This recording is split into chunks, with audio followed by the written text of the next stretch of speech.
Hello and welcome back to another episode of the Viva Film Podcast, the only podcast that is the best and greatest movie reviewers of all time, and our influence will be felt for years, even after we're over. My name is Anthony, and I am joined today by my co-host Caleb. Caleb, how you doing? Sorry. Are you okay? I'm fine. I was gonna say I can't talk it. Get back, Jesus fucking Christ! Oh my God. Hi, I'm Caleb. Hello, everybody. Welcome to the show. That bit really got you, huh? Yeah, I was trying to follow it up with my own bit and it didn't work. It bit me in the ass. Oh, it's okay. I do like when you bring your mug into frame because it's like censored for a minute. Yeah. So it's almost like we're not supposed to see what you're drinking. It's very, just, it's just coffee, or is it? Or is it? Yeah. Maybe you're drinking some booze or something, getting lit. I wish. I don't really drink hard liquor anymore, unfortunately. Oh, it's fine. It's fine. I have some hard liquor in my cabinet, some whiskey and gin. I'll be mixing those up later tonight. Heyo. I've never seen you drink gin before. You haven't? No, you did. I remember. No, you did. We when we had the Earl Grey of course, cocktails. Yeah, those are so good. When we went to Star Trek night or fan night at Universal a couple years ago, but we went for the Star Trek experience. Yeah. We walked by Quark's. I couldn't even appreciate it yet. Yeah, Quark's was there. I wish we would have gone in. Maybe we would have seen our old pal Morn. Yeah, our good buddy Morn. They should have had someone dressed as Rom. That would have been great. I would have loved that. That would have been a lot of fun. I know that this is a wrestling episode. Can you pull out a Rom impression for us real quick before we get started? Workers of the world unite. We have nothing to lose but our chains. I was just gonna say, okay, brother. But that's also good. Sorry. What are we? So what's going on, Anthony? What's going on this week? This week in the world of Viva Film. In the world of Viva Film, not much. I've been watching some movies, been watching some soccer, aka football, aka football. Mm-hmm. The World Cup is going on right now. I know if you've gotten really into it, you've become a big football head, right? Yeah, actually, because I've never watched it my entire life. And then you went to the game. You went to the it was Iran and New Zealand? Yeah, New Zealand and Iran at SoFi Stadium in LA. And I watched it and I was like, this is pretty fucking cool. So then I just started I started watching all the games, keeping up with it, and it's been fucking so fun. And it's nice. I really enjoy it. And I'm kind of I'm sad that the World Cup only happens every 4 years, but the next year is the Women's World Cup, and you bet your ass I'm gonna be watching that too. The Women's World Cup is happening next year in Brazil, which is very exciting. I love the Women's World Cup. I've been watching it since 2011, and and also I think the one after that in 2031, I think it'll be right. That Women's World Cup will be in North America, so we'll have a chance to go to a Women's World Cup game. I'll be Jesus age. You will finally be Jesus. You will die for all of our sins. I know. But yeah. We also, the both of us, we saw the new Supergirl movie. Speaking of women, and we thought it was fine. I thought it was fine. Yeah. Like Millie Alcock. It's not as good as the comic. Well, sure, yeah. But Millie Alcock was great. I thought she was wonderful as Supergirl. She's so good. And I really liked seeing Jason Momoa again. If I had a nickel for every time Jason Momoa was my favorite part in a DC movie, I'd have at least 2 nickels. Yeah. So, but yeah, it's. I don't know why people are so mad about it. I don't know why people are weird about Millie, about Millie and her performance. It's just, I don't know. I think people are just weird for the sake of being weird. Yeah, I think everyone now has just decided to be weird about something. Mm-hmm. Yeah, we all got to pick something to be weird about. For me, it's soccer, and for you, it's wrestling. Unfortunately. What if we just switched for a little bit? I'll be the big soccer guy, and you be the wrestling guy. Oh, okay. Yeah. What do you think about Jey Uso? I agree. That's right. Now let's run it back, Anthony. What do you think about Jey Uso? Who is this? This is a really good bit. He's a very divisive wrestler right now. Because I mean he is charismatic, but I don't really like him. Okay. He's not super good, and they for some reason have like they've really made him like one of the main characters in WWE. His entire thing is that he yells yeet, and then he does his entrance and then does this and to run it back, and then he just does his entrance again. And it's incredibly annoying, but a lot of people do like it, which is fine, but it's not my thing personally. I remember I went to a wrestling match once last year. Yes. And I remember people were yelling yeet, and I didn't know what it was, but now I do. Yes, you do. I was, hindsight is always 20/20, Caleb. Yeah. But speaking of wrestling, we are wrapping up our wrestling series this week with 2 documentaries about wrestling. Yeah. And, if you thought that we were annoying last week when we kept saying that wrestlers should unionize, buddy, let me tell you something. Wrestlers should unionize, you fucks. Anyways, go back and watch our previous video and leave us a comment if you will. Caleb, what is your history with these documentaries? Because you've talked about these documentaries before, and I think even on our previous podcast, you had mentioned watching these, or were one of them maybe. I remember you talking about Beyond the Mat, I think. Yeah. When did you first see these, and what are your like general kind of feelings towards these 2 docs we're talking about today? Yeah, so Beyond the Mat, I watched for the first time like a long time ago, like a few years ago. And I mean, it's super influential. Like you'll hear any wrestling fan will talk about it. Mm-hmm. Like if you go to listen to old episodes of The Art of Wrestling, which you should do. I know people feel weird about Colt Cabana because of his relationship with CM Punk. And yes, I am aware of the irony in wearing a CM Punk shirt and talking nice about Colt Cabana, but that's just what we're doing. But like, in the old Art of Wrestling episodes, Colt mentions this all the fucking time, like Mm-hmm. Beyond the Mat. Because it was a really big deal for wrestling fans because it was like when it came out, you just didn't get this kind of in-depth behind the scenes thing. And especially like for Vince McMahon, he allowed them to film. Yeah. And then he was immediately like, oh, fuck, I shouldn't have done that. Mm-hmm. Like he regretted it. He probably has a lot of regrets in life, I would imagine. And I think his father might have some regrets too. Yeah. Oh, fuck. I'm sorry. And no, that's valid. I mean, Vince is a fucking shitty ass guy. Never apologize for talking shit about Vince. Okay, I won't. And and so like this movie, obviously, like, and it's also like I think it's actually a really good gateway into people who don't understand wrestling to like get it a little bit more. Mm-hmm. Like it's like where you're like, I think it really does explain everything very well. I don't think it's a perfect documentary. I actually have some issues with it, but it is very good, very informative, very interesting. You're never going to see a backstage look of WWE that is this, like, I guess neutral and not WWE-ified as much as this. Like WWE has a documentary series on Netflix called WWE Unreal, and all it does is make them, and it's like very WWE produced, and all it does is make them look awful.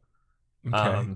It's really funny. It makes Triple H look like a complete idiot. I mean, to be fair, Hitman Hart also makes Triple H look like an idiot. Triple H kind of looks like an idiot just in general. He's a fucking thundering dumbass. He's the one with the ponytail, right? He's the so Shawn Michaels is the one with the ponytail, but he's the one that's always sitting next to Shawn Michaels, trying to be as cool as him. Okay. Yeah. But now he's bald. But and that's why. Well, actually, him and Shawn are both bald now. Well, there you go. That's they went bald for their sins. That's a real thing Shawn believes, by the way. That's not the point. But I mean, we all know that bald people are bad. So Exactly. Yeah. Sorry to all the bald people out there, but if you're bald, you're not a good person. Just I said that at work the other day. There were these two bald guys that were giving one of my coworkers a hard time, and we were in the back, and I just went like, "Those bald assholes!" Like, well, here's the thing: if you're bald, just be cool. yeah, I feel like there's something like when a man becomes bald, they just immediately decide like, I think I'm gonna be a dick from now on. because I think they lose some of their confidence. I think that's what it is. I think that's what happens. And listen, I know that there's bald people out there that are cool. It happens. I can't think of any right now off the top of my head, but I'm sure that they're out there. Ian McKay, he's bald. He seems like a cool guy. Oh yeah. So it does happen. But anyways, enough Ian about... McKay was the first bald person you thought of? Yeah. Why is that surprising to you? No, it's just interesting. I'm not saying it's... I just think it's interesting. Like, I'm just trying to think of other bald people. How often do you see me wearing my Fugazi shirt, Caleb? That is true. Yeah. Samuel L. Jackson's bald. He's cool, yeah. Yeah, cool. Well, anyway, back to the wrestling. Enough about how bald men are all evil and trying to take over the world. Yeah. So, and then also with Hitman Heart, I watched that one much more recently. I didn't really realize what it was for a long time. Okay. Because I think when I was younger, I thought it was WWE produced, and I just didn't care. Mm-hmm. And then I got older, and I was like, wait, what the fuck? And then I watched it like 3 years ago and was like, holy shit. Like, that's crazy that they were able to film this. It's like, what an insane coincidence. Yeah. But Anthony, why don't we get into the nitty gritty of this? Should we just jump into these films head on? Yeah, definitely. I mean, we have Beyond the Mat, which was written and directed by Barry W. Blostein.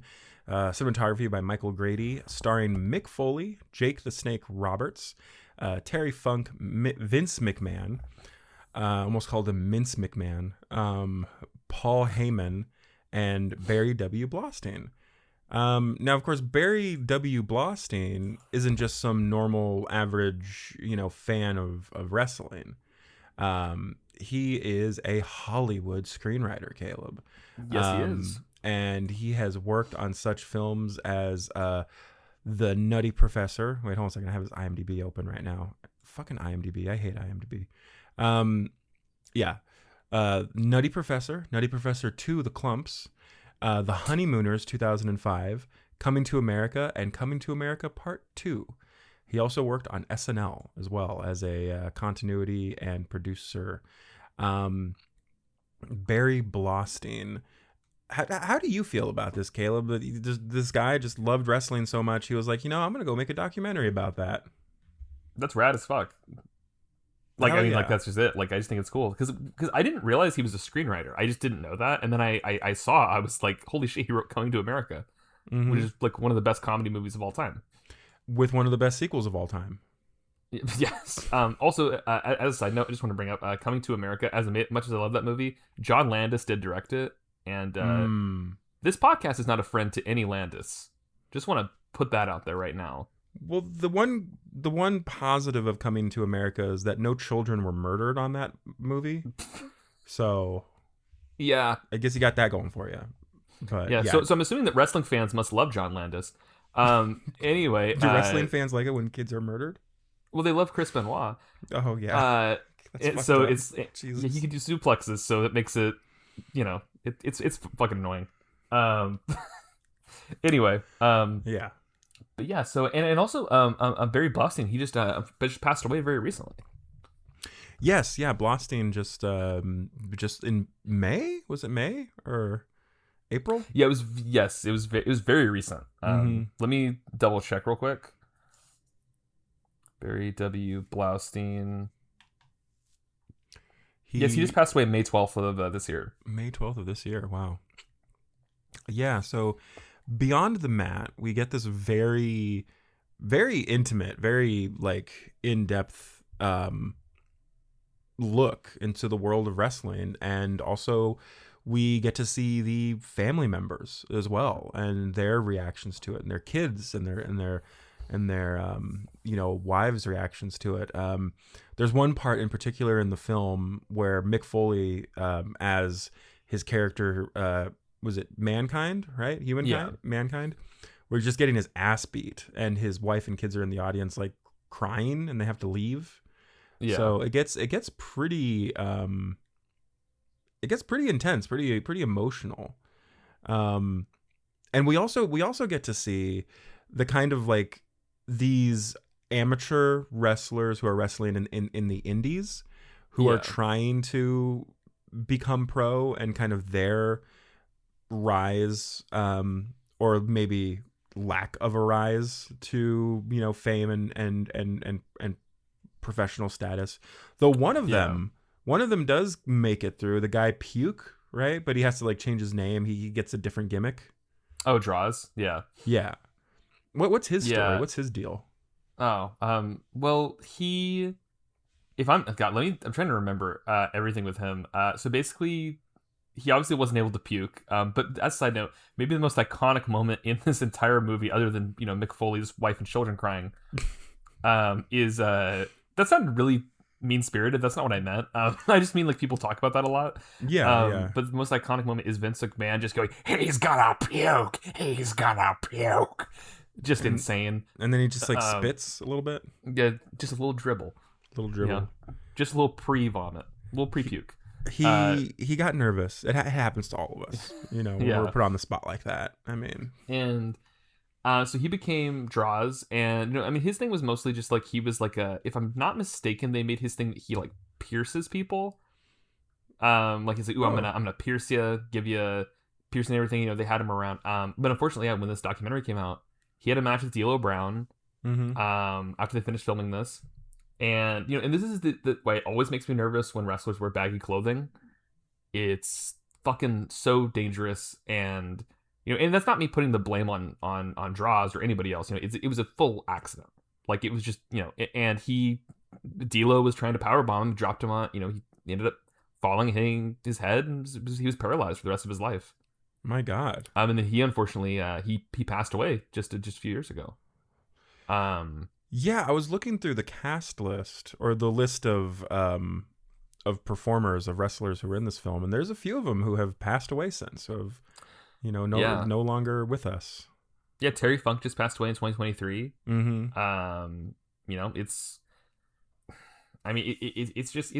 It's heartbreaking. It's like it's just again one of those things where it's like like wrestling is really dangerous, especially at this time. It's like they were not having enough protections in place, but I just want to point out something real quick. So David Arquette, he's not in this, and WCW is like not even mentioned in Beyond the Mat. Like they didn't do anything there, right? But David Arquette, when he won the WCW world title, which is a real thing that happened, so he could promote Ready to Rumble. And side note, Anthony, I would love to do an episode on Ready to Rumble. If you ever want to just talk, we just like go back and talk about shitty movies, please. Is that's the wrestling movie with David Arquette, right? Where like him and his friend are trying to go to a match. Yeah, I remember when that came out. I think I saw the trailer for it like in a theater one time. I thought you were gonna say I saw it in theaters and I was about to explode. No, I did not see it in theaters. Nobody in my family would have taken me. Have I ever told you how anti-wrestling my family was like in the 90s? No, please. I gotta hear about this. I should have asked you about this. Oh my God. No, well, first of all, my dad hated wrestling. He thought wrestling was like the dumbest shit. Because he was really into boxing. He loved watching boxing, so he would watch boxing all the time. And that's why I never grew up watching wrestling. Because my dad just fucking hated it and he thought it was stupid, and so I never watched wrestling at my dad's house. We always watched boxing or soccer, and then of course movies as well. And then on my mom's side, like they were just really against violence, just any kind of violence on TV, violence in video games. I had to keep all my rated M games at my dad's house. I couldn't play them at my mom's house. Yeah. So they were just like really against violence, and they thought that wrestling was just like the lowest form of entertainment, right? Just like the fall of civilization, the decline of Western civilization, if you would. And so I didn't know. I grew up watching no wrestling whatsoever, and my family hated it. So yeah, That's crazy. I didn't that's realize that. That's But it. you were born when Bret Hart was in his first run as WWE champion. Yeah, I was And alive in the then 90s. And it is yeah. kind of crazy to see because a lot of this stuff was like on TV while I was a kid. So I could have watched it. I could have watched, Bret Hart doing his final wrestling match at like the age of 5, but I didn't. Yeah, because it was so interesting to me is that like you were growing up during like the Attitude Era, so like you were like a little kid when like Hmm. wrestling was at its like peak, which is crazy to think about around this time because I was born like a few years after you, Hmm. so like by the time I was born, Stone Cold was champion. So then when I was growing up, it was like the Ruthless Aggression era, and then unfortunately I got into wrestling during the worst era, which is like 2009. Was But I've gone back and watched everything. Yeah. Um, but I'm so sorry. What were you gonna say? No, no. I was just gonna ask, like, what is that era called? The PG era, because they The after PG after era? yeah after Benoit killed his family, Hmm. which he did do. Yeah. Um, he WWE got really scared of like concussions, and they got really scared of like violence and how they were perceived. So in 2008, the year after, they went from TV 14 to TV PG. Okay. And so WWE was very sanitized for a long time. And I understand why they did this, but the product was like terrible. Like I was like a kid when I was watching it, so I like you don't really think about it.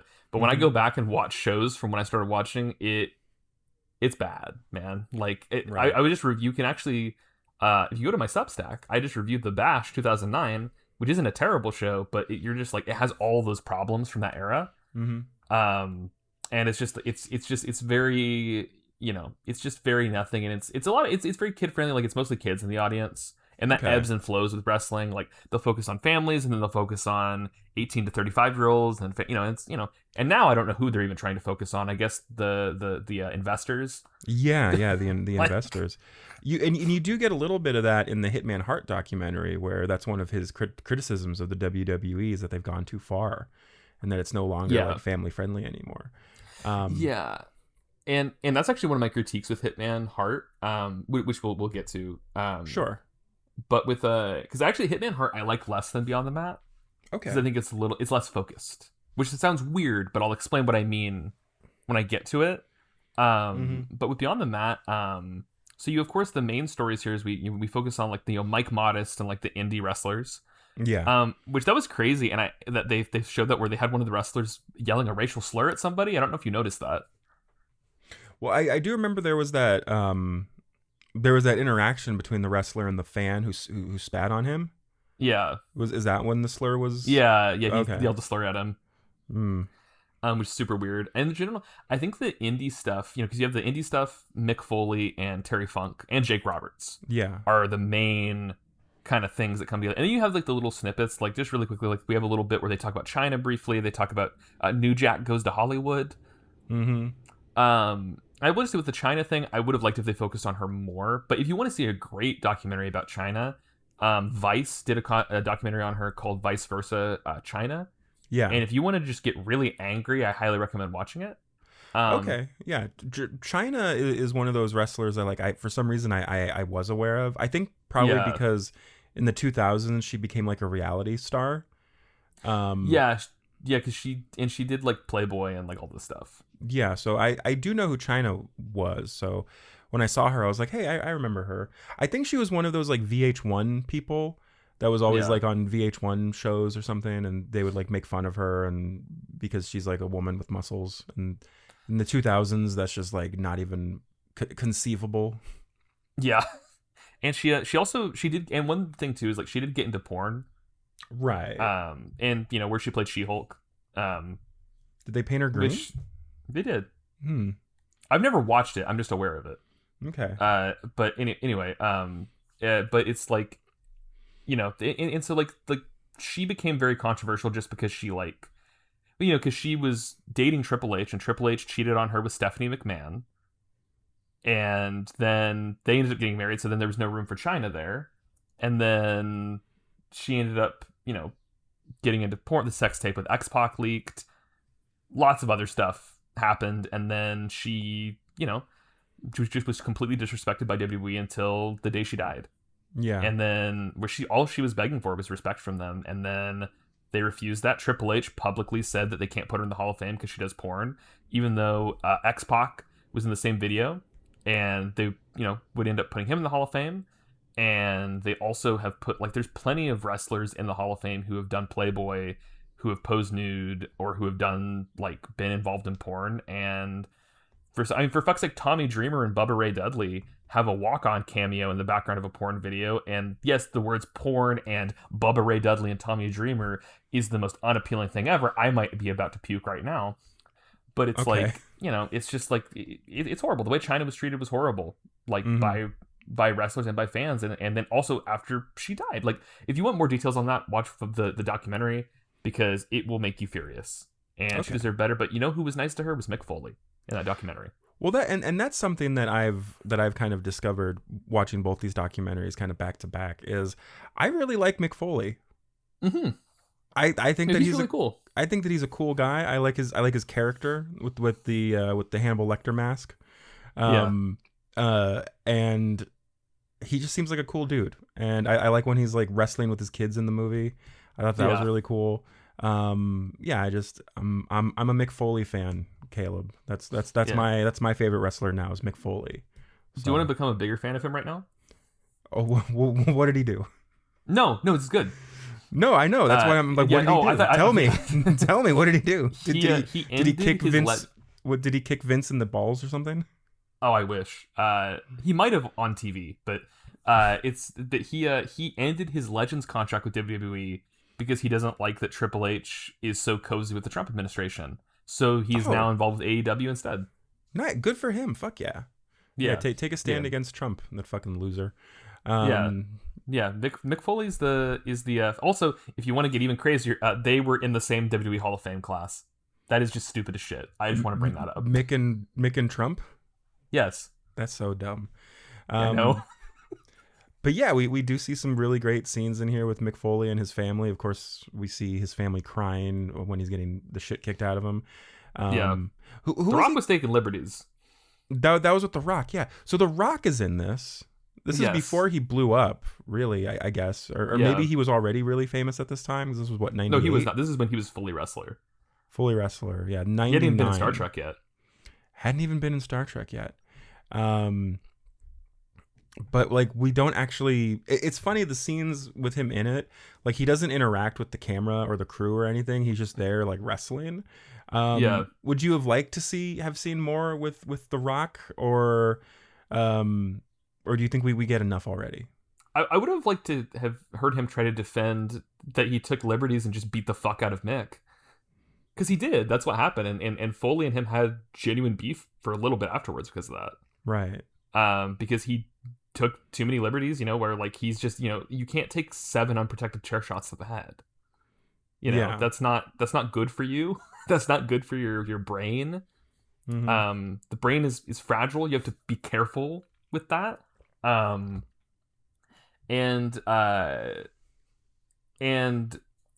with where am I going with this? But yeah, they had some issues afterwards. I would have liked to see them, and they made up and they're all cool now.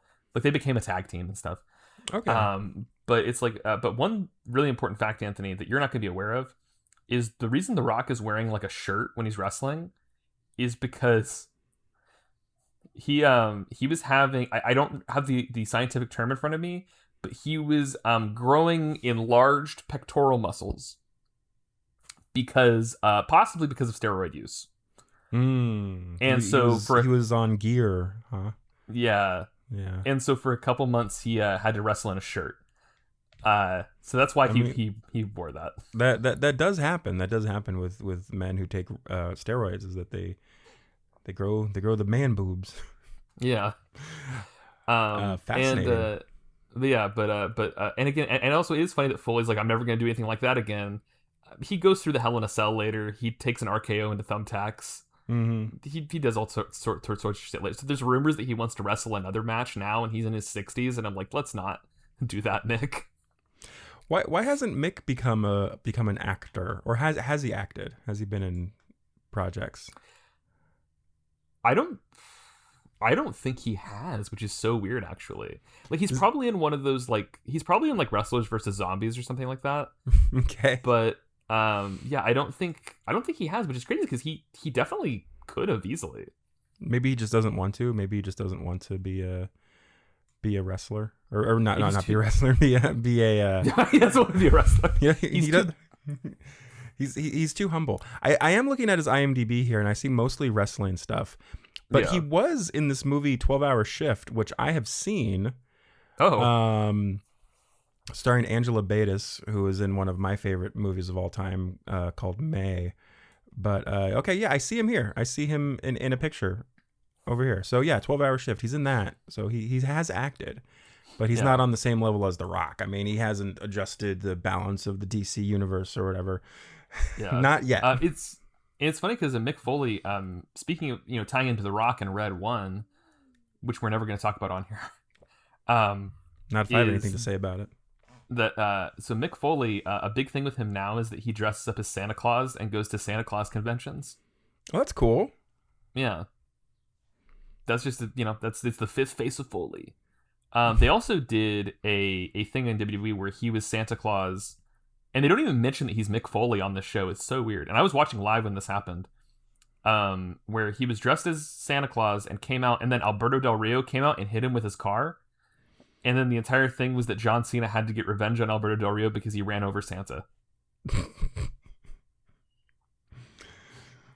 I love wrestling. It's all real. Everything happens. Exactly. Everything on the wrestling show happened for reals. There's a spot in that match where Cena rolls a bowling ball into Del Rio's cock and balls. Wow. I wish that could have been for Shoot because he's an evil man. A man of many talents. So yeah, Mick Foley, cool guy. I do like him. We also get Jake the Snake Roberts. Now, did we mention him on last week's episode? Did you say that he was maybe an inspiration for Randy Ram John? I meant to if I didn't. I feel like maybe you did because it definitely feels like it because we have this like older wrestler who has substance abuse problems and has a really shitty relationship with his daughter. The Jake Roberts stuff, man, was just really it was hard to watch. Yeah. And as a side note, if you want like kind of a follow-up to this, there's an episode of Dark Side of the Ring that is about Grizzly Smith, who's his father. And they get into a lot of the more stuff with Jake, stuff that they don't get into in this. Where they bring up obviously like that his dad sexually assaulted, a child, which is how Jake was born. And then Jake also got molested and dealt with a lot of sexual abuse when he was a child as well. Not by his father, but there's a lot of really fucked up stuff in that. But that episode is very difficult to watch, but it's got a really beautiful ending about Jake Roberts being in AEW as a manager and kind of coming through the other end of that stuff because he's sober now. Like Jake is all good now. Oh, great. Yeah. Well, so congratulations, he's sober. Jake. Yeah, he's all good. There's actually also a documentary called The Resurrection of Jake the Snake. It's about him working with Diamond Dallas Page to get back to where he needs to be. Nice. Yeah, it's just super good. Like, Jake is one of the best ever. Like, you just see a little bit of that in this, where they have that promo from a show I reviewed on my Substack, WrestleMania 6. You can hear me talk all about Jake Roberts versus Ted DiBiase, where he's talks about him swimming in his own avarice, or whatever. And it's like so good. I love Jake Roberts so much. Like, if you want to know the best Jake Roberts promo of all time, it is when he starts mouthing words instead of talking, and then he goes, "That's right, I just made you stand up to check your television, see if it was broken." It's like so good. I love him. And this is heart wrenching, because again, his daughter's not wrong for being angry at him. No, absolutely. He is dealing with his own stuff. And he's had a lot of issues, but she also, you're affecting other people when you're not present, especially as a parent. Yeah, absolutely. Yeah. So, yeah, that stuff was hard to watch for sure. Yeah, it's and I know that things have gotten better with him, so that's the best thing about this documentary. Yeah, is you can go back and you go, oh fuck, that's difficult, but at least he's on the other end. He didn't die a year after this came out or anything like that. Right. And you can't say that for a lot of wrestlers. That does not happen, especially from that era. Mm-hmm. He is incredibly lucky, to be around. Like, I mean, even like, again, I shit on the WWE Hall of Fame a lot, but Jake's being sober and giving his Hall of Fame speech is one of the best ever. Like, from 2014, super good. Hell yeah. We love it when people are sober. Absolutely. Yeah, so Jake's fucking best, It's like, I mean, and there are people who will go, oh, well, he never won a title in WWE, so is he even that good? Yeah, he is. So suck a dick. I mean, hey, you can be great without winning the title. Yeah, exactly. Right? I mean, how many people this last week were talking about Memo Ochoa, one of the greatest goalies of all time, retiring after this World Cup, and I mean, him and Mexico have never won a World Cup, but he's still one of the goats. Yeah. Right. Well, Mexico's never won a World Cup until this year, Anthony. It's time. 1% chance, 99% heart. That's what we've all been saying. So this documentary came out, and you said that this was the last time that an outside documentary that Vince McMahon allowed like an outsider to make a documentary. Was he not okay with this? Did he not like the movie? He did not like this movie. That's why the tagline of this movie is the movie Vince McMahon doesn't want you to see. Oh, is it? I'm looking here. Because it paints him really badly. What did Vince give Beyond the Mat on his Letterboxd? Do we know? I think he gave it a light one. A light one? He gave it like probably half star. The idea of Vince McMahon having a Letterboxd sounds insane. I wish he did. But I don't think he's ever watched a movie. You don't think he's ever watched a movie? Well, let me tell you a story about Vince McMahon. I'm sorry, wearing a CM Punk shirt while saying let me tell you a story about Vince McMahon is an unintentional joke and reference. Okay. So that's funny. I'm gonna start sitting cross-legged. I'm gonna grab. I'm not gonna fuck with the microphone. Okay. But it's like it's. Let me tell you a story about Vince McMahon. Okay, tell me. It is in 2005 or 6.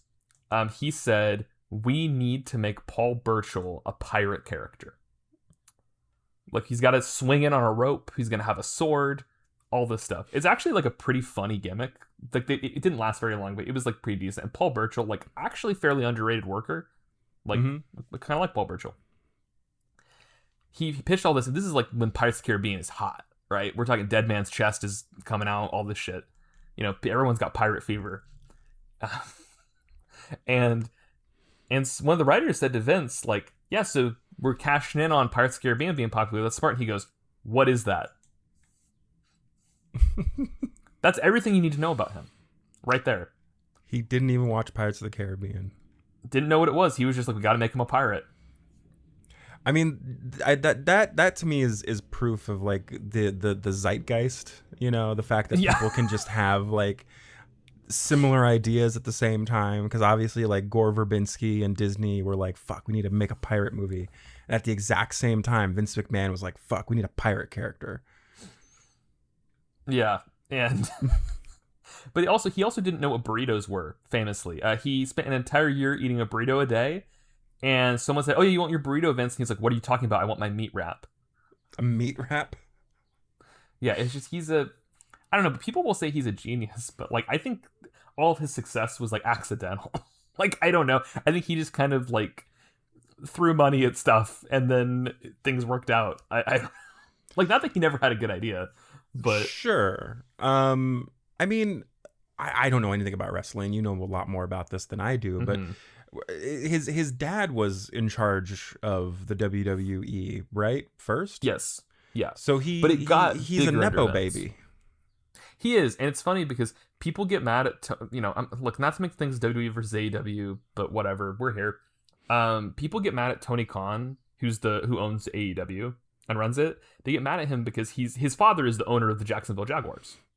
Okay. And so he is a Nepo baby. And of course he has like the privilege of coming with being rich and being a Nepo baby. And no one's pretending he doesn't. But people will criticize Tony Khan for being a Nepo baby, ignoring that Vince is a fucking Nepo baby and that Triple H is only in charge of WWE because he married Stephanie McMahon. So what is that called? Oh, it's called nepotism. Yeah. So, I mean, it is entirely possible that, Vince's career is just the trajectory that this was already going in, right? Well, that's more complicated because like I think if because he changed a lot where he started buying out the territories. So then then he made WWE bigger because of that. So which So was a mistake. you think that was a mistake?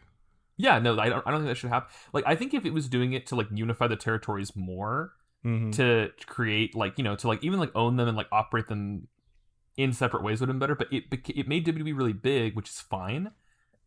But the problem is this took away jobs from a lot of people, and it fucked over a lot of people, and it also kind of ruined how wrestling worked until the indie boom in the 2000s is when it really that was able to recover, because for a long time it felt like for the most part you could only really, because WWE wants it to be where you can only make money there wrestling, and they want to, and now they're getting really scary where they're trying to like they destroyed the British independent scene for a few years, which that's finally fucking recovering.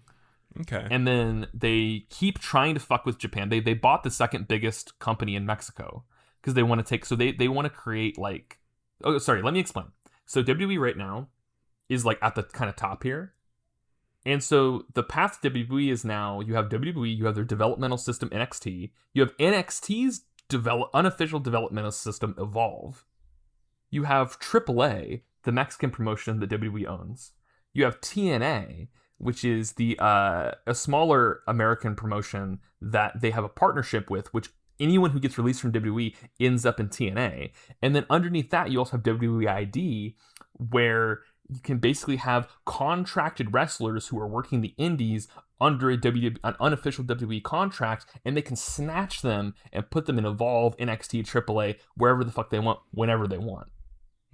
So you look at this system, and that system, I don't know what this is, but that system is, I don't know. I just think it's weird. I think it's like it's making things too complicated. So you can be like, oh, I work for WWE, and you can spend like, it's like you have to spend like 3 or 4 years in Evolve and then NXT and then doing all this, and it's just weird, and it's over WWEifying everything, as opposed to just letting wrestlers learn on the independents, learn from different promotions. You now have the WWE version of everything, and they've been trying to get with Japan for a long time, and there's been rumors that they wanted to buy Noah. That is not going to fucking happen. It better not fucking happen. Okay. But they're trying to really get Japan, even though they don't even know what to do with a lot of the Japanese wrestlers that they have now. Well, so yeah. I'm sorry, go ahead. No, I was gonna say like I guess my follow-up question was, do you think wrestling would be as big as it is now if Vince McMahon hadn't bought up the territories and turned it into no, you don't? I think if with Jim Crockett Promotions, I think they probably would have, if they'd still done the TV deal with Ted Turner and done Nitro with WCW, I think that it could have been, because everyone loved Nitro and it was bigger than Raw.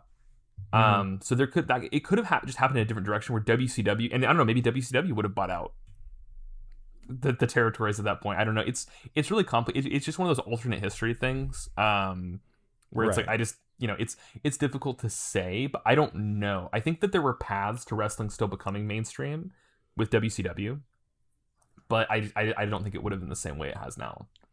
And also like my thing I want to say is like also is because I'm sure that it can be easy for people to misinterpret what I'm saying, is I don't think it's wrong for WWE to have partnerships with other promotions or for them to have a developmental system or anything like that. It's just, I think it's weird when you sign independent talent who have been wrestling for 10 years and you try to retrain them.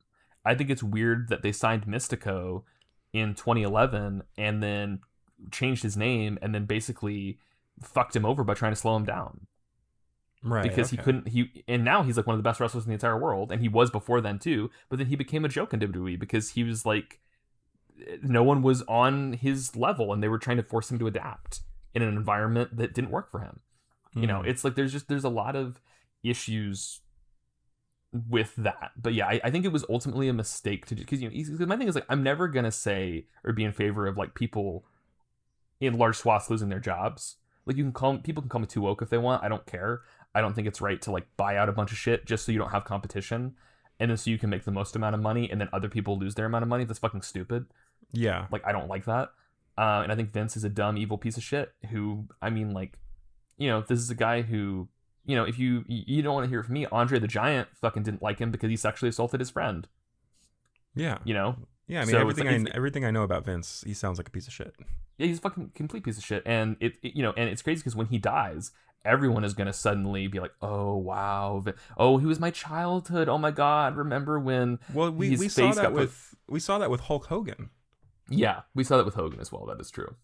After he supported a like vehement racist fascist and was going around dropping the N-word and fucking his friends' wives, everyone was like, "Oh my god, I love Vince," or not Vince, I love Hulk, Mr. Hogan, the Hogan Man, Hulkamania. Yeah, it's like it's fucking. I was at the last Raw, Hulk Hogan's last ever appearance in WWE, and he got the shit boot out of him. Yeah, because it's a piece of shit. Like, and that's the thing is, like, I think is like, look, man, like we can all acknowledge, like my thing with wrestling that's so important to acknowledge is like, look, man, like again, like with someone like Hulk Hogan, like I've enjoyed some of Hogan's matches. I like his cameo in Gremlins 2. That doesn't mean he's a good person or that I have to sit around and like pretend that he was this virtuous guy. Yeah. I mean, that is kind of an unfortunate aspect, is that, sometimes shitty people do make good art or are good performers. Sometimes, not all the time, right? Yeah. Jared Leto shouldn't have a career. No, in any capacity. He's not good at anything. The only thing he's good at is running a cult. But I don't even know if he's good at that. But anyway, yeah, beyond the mat, is there anything else we want to talk about? I mean, I enjoyed this quite a bit, and I did watch this first in my watch list. Did too. Yeah, even though it came out after. But anything else we want to talk about before we move on to the Hitman himself? I got two things.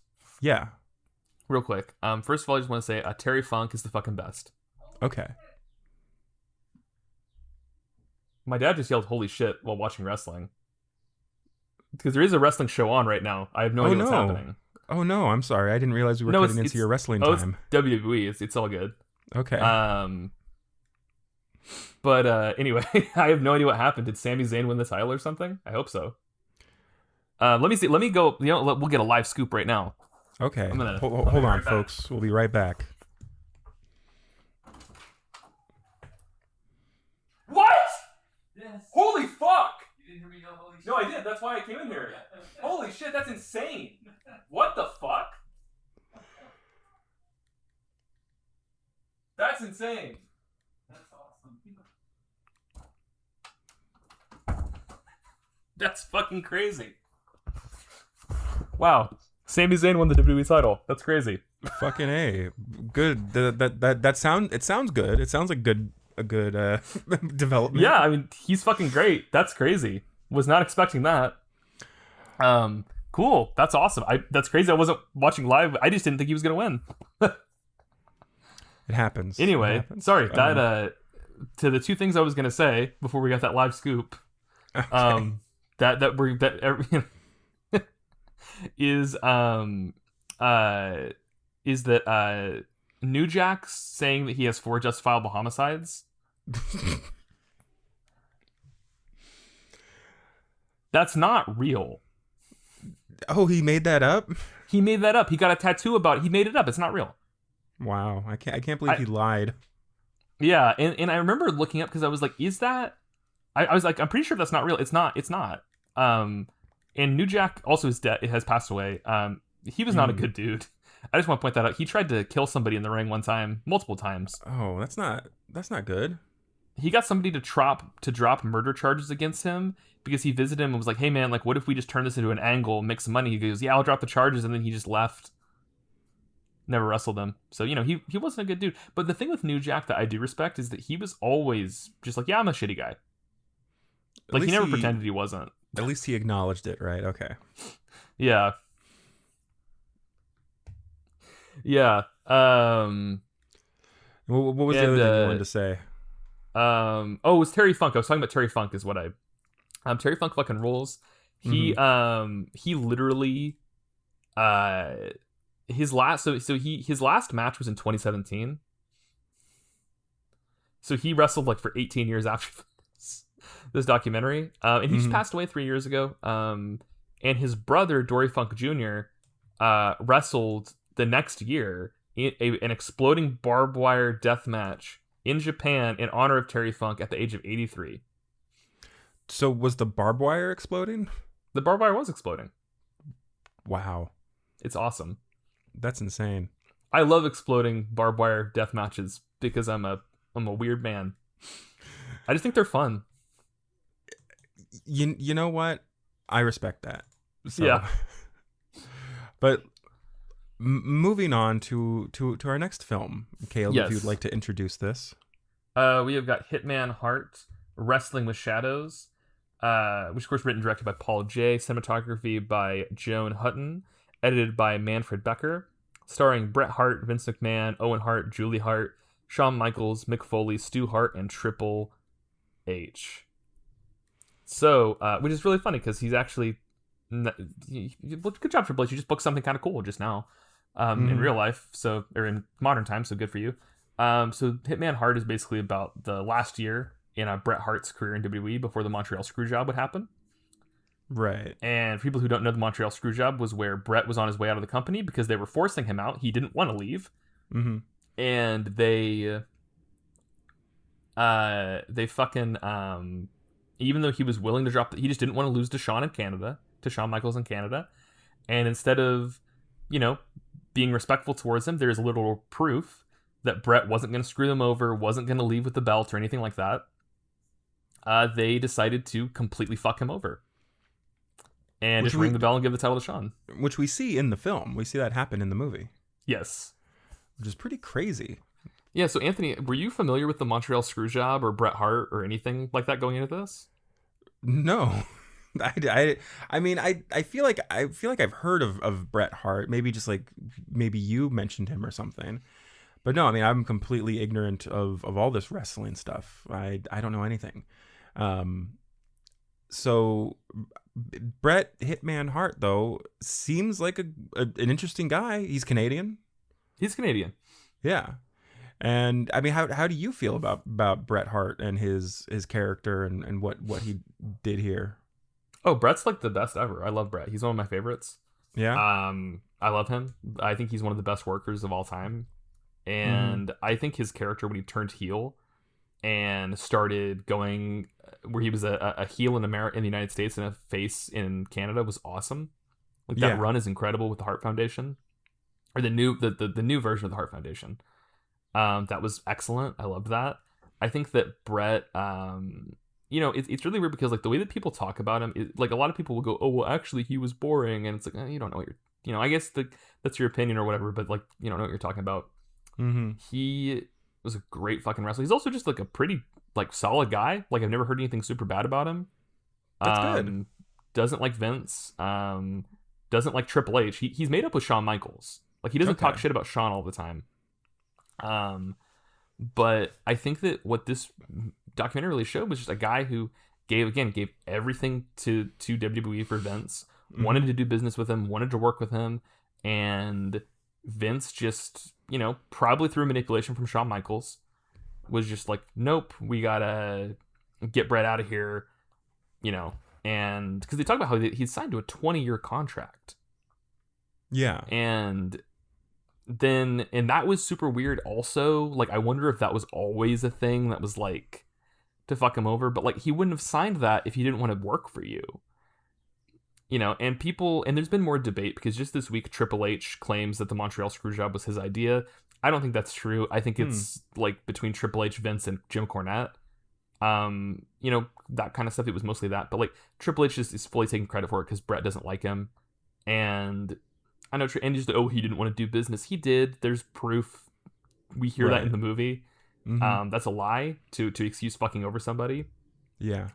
And it gets worse after this, because like obviously the Montreal Screwjob happens and then Bret leaves. Owen Hart stays and feuds with Triple H, which I have no idea how he even fucking did that. And he loses to him at WrestleMania because it's Triple H. But after this, Bret would go to WCW, and he did not like WCW. Didn't enjoy that. He won their world title a few times. Wasn't really vibing with it.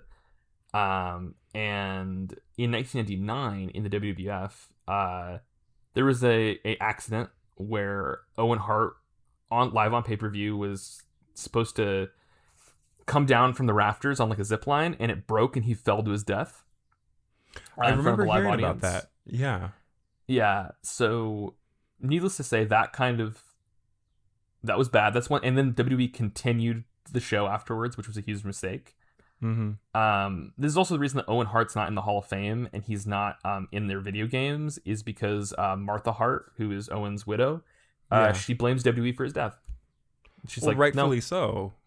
Did they was there a payout? Did she sue them and get a settlement or something? She did sue them. I don't remember exactly how it went, but there is a dark side of the ring about this as well. And Martha Hart has a deal with AEW where they have the Owen Hart Foundation tournament every single year, and they also have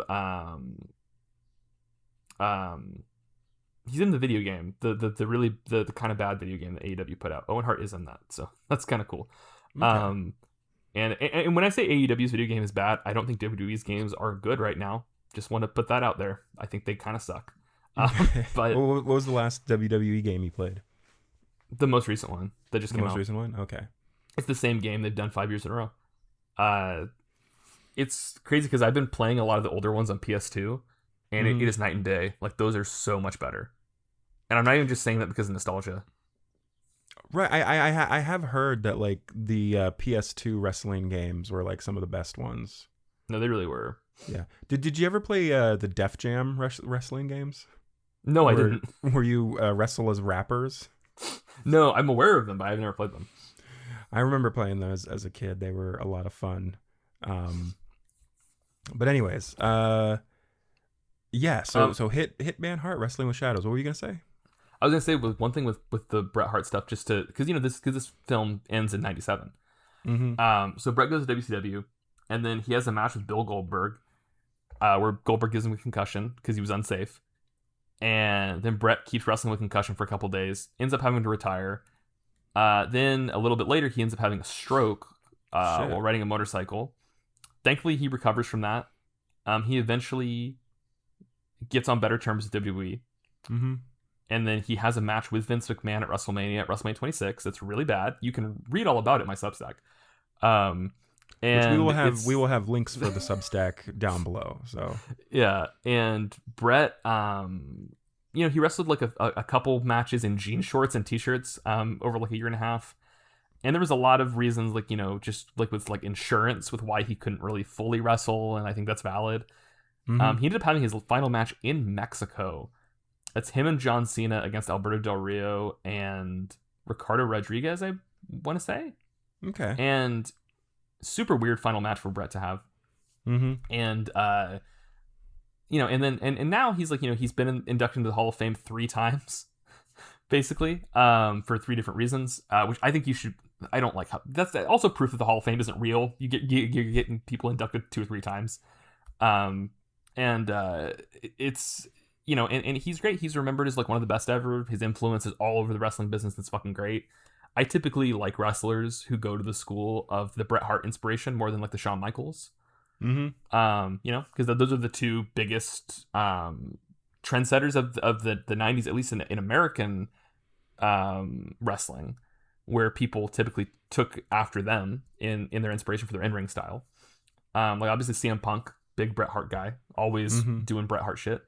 And I mean, yeah, Bret's just like one of the best ever. I think this documentary is like, I know it's really sad too, because like you look at that original Hart Foundation, Bret's the only one left. Brian Pillman died in 1997. Shit. Then British Bulldog died just a few years later. Owen died in 1999. Jim Neidhart died in 2017. And it's really sad. Also, Bret and his wife Julie did get divorced. Because Bret, he did cheat on her a lot.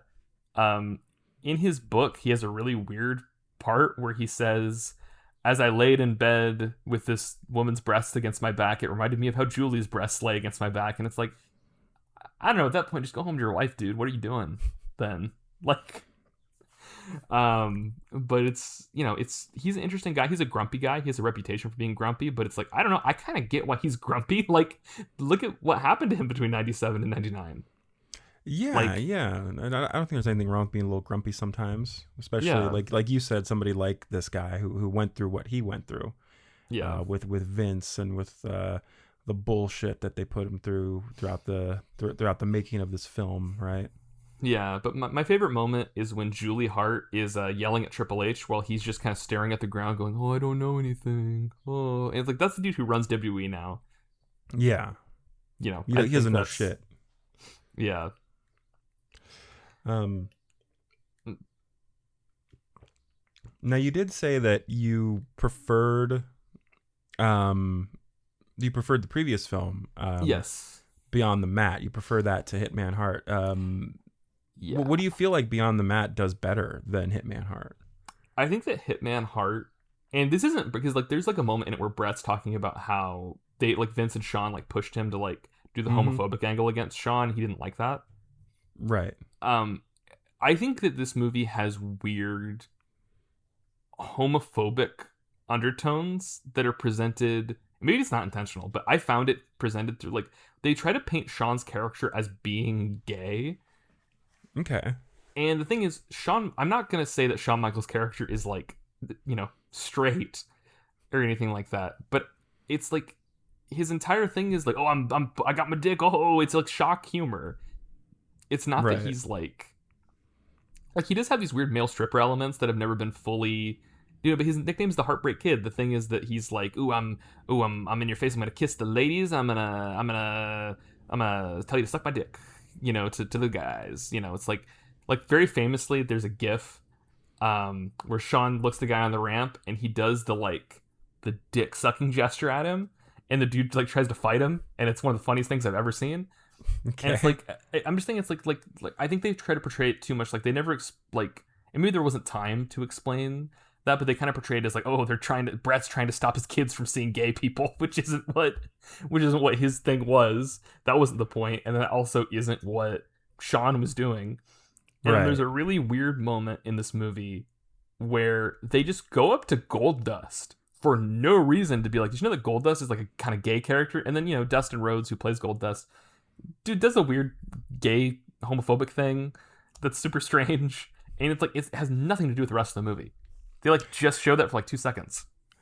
Yeah, I mean, this movie was made in the 90s. It was a weird time, and culture's relationship with queer people was definitely at a weird moment. Luckily, not anymore. Everything's perfectly fine now. So yeah, I think maybe that's just how people perceived queerness, or things that were perceived as queerness, right? I mean, how did Vince feel about this film when this came out? Because he didn't like the first one we talked about. Does he have any opinions on this? Does he maintain his innocence that he was never? Well, he just denied it. Just fully just ignored it. I think this is the one that WCW ended up, Turner Broadcasting ended up with the rights to this somehow, which that's crazy. Mm-hmm. So it's Vince wasn't happy about it, and it's just I think this is what scared him before Beyond the Mat, and then Beyond the Mat solidified that he wasn't going to do any outside stuff anymore. There's also people who think that the Montreal Screwjob isn't real. Oh, that was like a conspiracy? Yeah, that it was a work, and it's like that doesn't. Who does that get over? Nobody. It's like that doesn't make sense, you guys. Yeah. And it's because, look, I love Scott Hall, but Scott Hall said that one time, and I think he was just fucking around.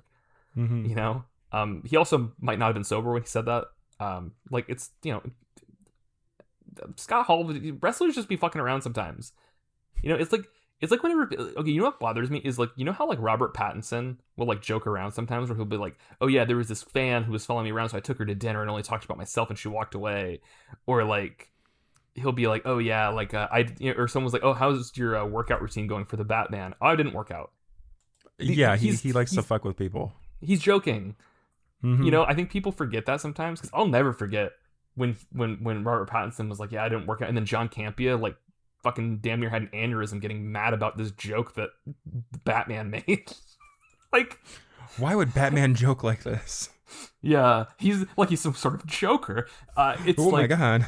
it's just like I don't know. I think that look, the reality of the Montreal Screwjob is Brett just got fucked over. He got screwed over, and it was bullshit. And like, Yeah. he wasn't, and it wasn't justified. There was no reason to do it. Like, he offered so many solutions. He just had the one thing, which he didn't want to lose to Shawn of Canada, and I think that was fair based on everything else going on.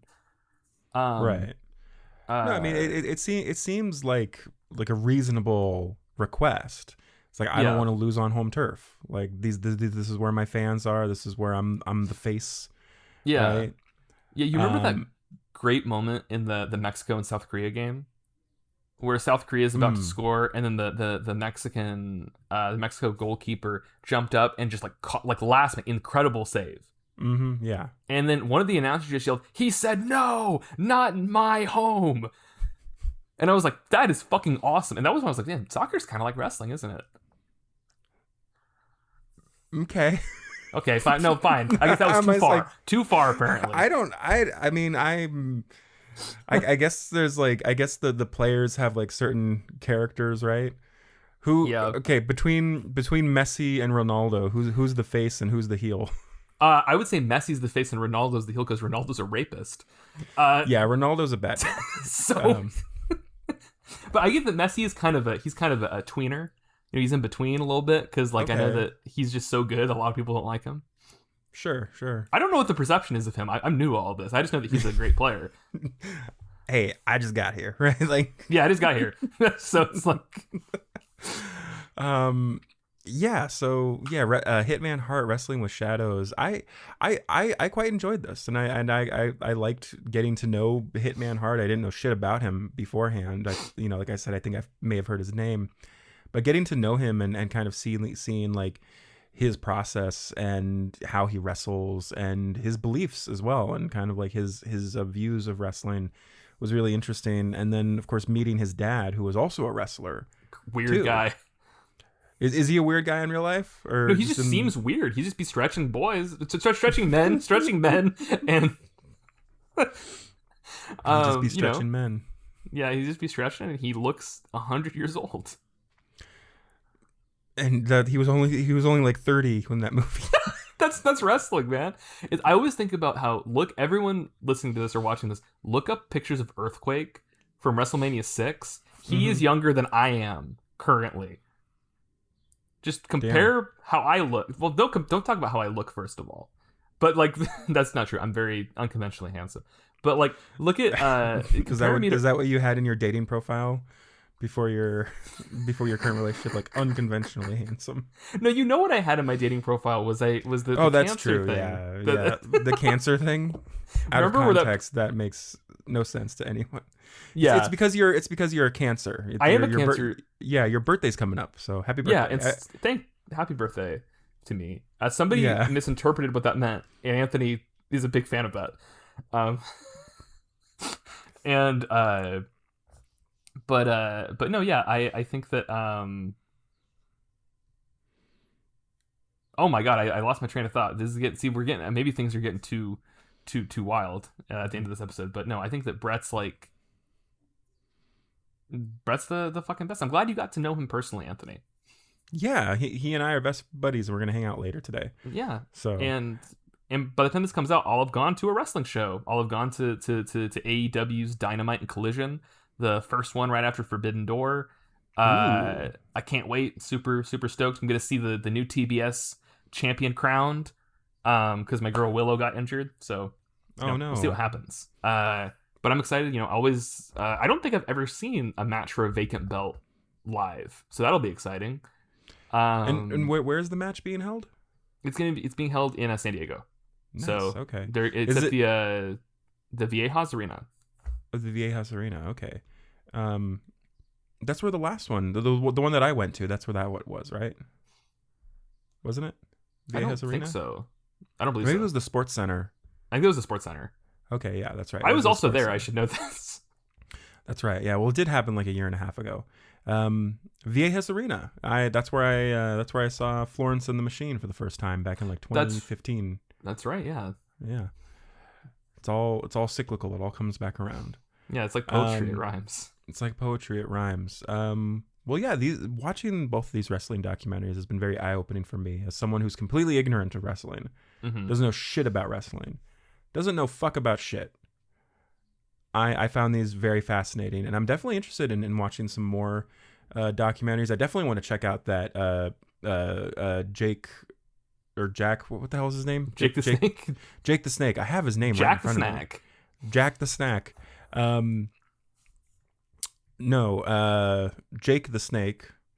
I definitely want to check out his documentary that came out afterwards. So yeah, that'll be a fun one to look at. Everyone should watch Dark Side of the Ring. That is a great look into wrestling. Very nice. Yeah, I think I've seen more documentaries about wrestling than I've seen actual wrestling matches. So yeah, that's okay. And it's funny. I got my Anthony wrestling homework playlist. Yes, yeah, because was it earlier this year or last year? I pitched you an idea for a wrestling movie I had, and you liked it so much that you were like, Anthony, I'm going to make you a wrestling playlist of all these matches that you're going to watch. And you've never sent it to me, Caleb. I'm still trying to perfect it, and I think I've gotten to the point where I should just send it because I'm overthinking it, brother. I'm acting like I'm doing the thing I always accuse other people of doing, which is overthinking. Sometimes you just gotta let it happen, Yeah. Sometimes you just gotta let it rip. Let it rip. Is that a wrestling thing? No, I don't know why I said that actually. It's okay. We'll let it rip. Wrestling, movies, documentaries, a lot of fun stuff. Very uplifting in a couple episodes, right? And also, of course, to end off the episode, wrestlers should unionize. Yes, they should. Yeah. Anything else we want to say, Caleb, before we sign off and we move on to our next journey of films and discussions of films? Yeah, Anthony, I think there's only one word that can truly sum up this entire series. Only one word that can really capture the magic of pro wrestling, and that's yeet. Oh, I thought you were going to do the woo. Oh, no, I was making fun of Jey Uso because we used a little callback to earlier. Okay. Well, I will do the woo, woo. That's a callback to the first episode. Yeah. What was his name? The guy? Ric Flair? Ric Flair, yes, Ric Flair. Yeah. Yeah, well, thank you so much.